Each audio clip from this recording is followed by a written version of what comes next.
Hello friends and welcome on this platform. Quand vous regardez les différentes sorties des fonctionnaires du ministère des Sports après le communiqué des mots et les combis, vous comprenez que il y a anguille sous roche. Les amis, je suis en train de perdre ma voix, c'est une vilaine grippe qui est en train de m'attaquer. Hello friends again, this is your Bamenda man, this is your Ikuna man, this is Yongi man, this is your Bakuri man, and proudly anglophone. Proudly anglophone. Est-ce que si les choses se déroulaient normalement au niveau de la 23e championnat d'Afrique, le ministre du Sport devait faire ses sorties? Je ne pense pas. Est-ce que si les choses se déroulaient normalement, Céline Toulou devait s'attaquer à beaucoup de personnes sur les réseaux sociaux? Là alors, je ne pense pas. Mais seulement, quand le ministre nous explique, ou ceux qui travaillent au ministère nous expliquent qu'ils peuvent uniquement organiser avec la CAF, la CAN, mais les autres compétitions continentales, ça ne les regarde pas. Vous pensez que c'est sérieux ça? Le ministre dit que l'État donne de l'argent, dont l'État finance. Et l'État qui doit être la tutelle, ou le gouvernement à travers le ministère des Sports, n'a pas son mot à dire. Je vais vous prendre des exemples. L'ONIS est géré par qui? Par le ministère des Sports et de l'Éducation physique. Si le ministère des Sports veut blâmer l'ONIS d'avoir eu des problèmes techniques à Bepanda et de délocaliser du côté du Japoma, ça veut le concours de qui? Qui a autorisé cela?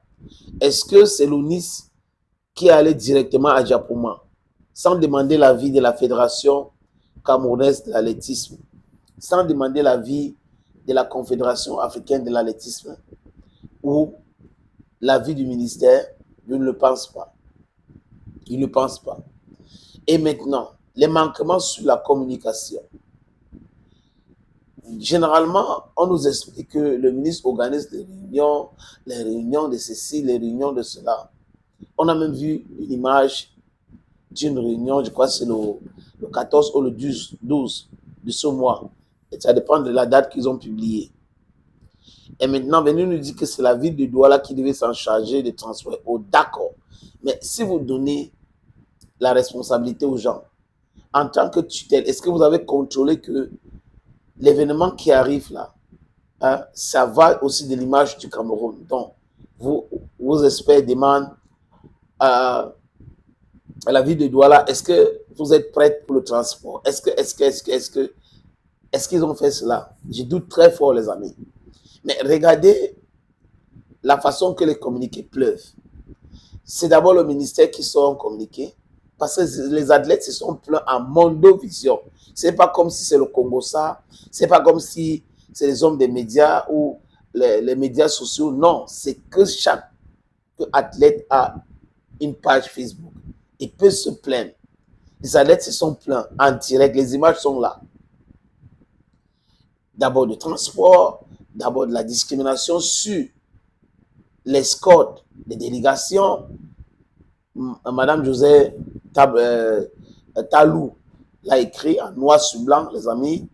D'autres athlètes l'ont dit. Monsieur Emmanuel SM Alogwede, he said it clearly. I did not qualify for the finals. I went back home. They called me that I should come. I took a cab, arrived at Yassa. There was a hold up, there was traffic, l'embouteillage, et il a pris la moto. C'est ce qu'il a dit. Où est passé dans l'organisation? Je vous avais dit ici que nous avons plutôt un ministère des lions indomptables et peut-être de l'Africafoot et non un ministère de sport. Il était temps que ceux qui nomment, qui créent des ministères réfléchissent sur celui qui peut diriger le ministère des sports et celui qui peut diriger le ministère des lions indomptables de l'Africafoot. Vous voyez comment le Cameroun a dégringolé dans le classement. C'est toujours le problème des taux. C'est que certaines personnes, j'ai l'impression, voulaient se cacher ou cacher leur incompétence derrière cette crise entre le ministère et la FECAFO. Mais malheureusement, ils ont pensé que ça devait durer toute une vie. Et là, il y a d'autres actualités. Et ça les rattrape dans le visage, en plein visage, que dis-je, en plein visage comme ça, on voit comment ils sont tellement incompétents. Le ministère sont communiqués pour justifier l'échec ou cette fiasco qu'on est en train de vivre. Après, c'est la Fédération camerounaise d'athlétisme qui sort un autre communiqué. Pour faire quoi, les amis? Pour essayer de dire non, c'est fake news, ceci, fake news, ceci. Mais tout ce qu'ils ont écrit, fake news, ceci, fake news, ceci, on voit que ce n'est pas la création des gens. Ce sont les athlètes qui disent ce qu'ils ont vécu. Et ce sont des athlètes professionnels. Donc, ça veut dire que, et pas dans d'autres championnats, ils voient comment ça s'organise. Pourquoi au Cameroun, c'est différent?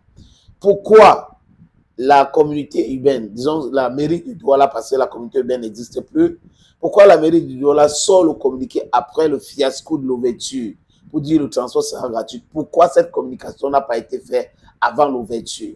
Voilà les questions que les gens se posent. Aujourd'hui, chacun veut se cacher. On sort, oui, sort le communiqué. Tu dois sortir aussi, quand on sort aussi. Parce qu'ils savent qu'ils ont merdé, les amis. Et certainement, ils vont payer. Je ne sais pas comment est-ce qu'ils vont faire pour payer, mais ils vont payer. Et on a vu que quand les autres qui sont professionnels s'impliquent, ça marche. Et quand les gens qui sont en costume, veste tous les jours, veulent montrer qu'ils sont plus forts que tout le monde, on les laisse et on voit l'échec total. C'est de ça qu'il est question. Thank you, friends. Thank you again and bye-bye.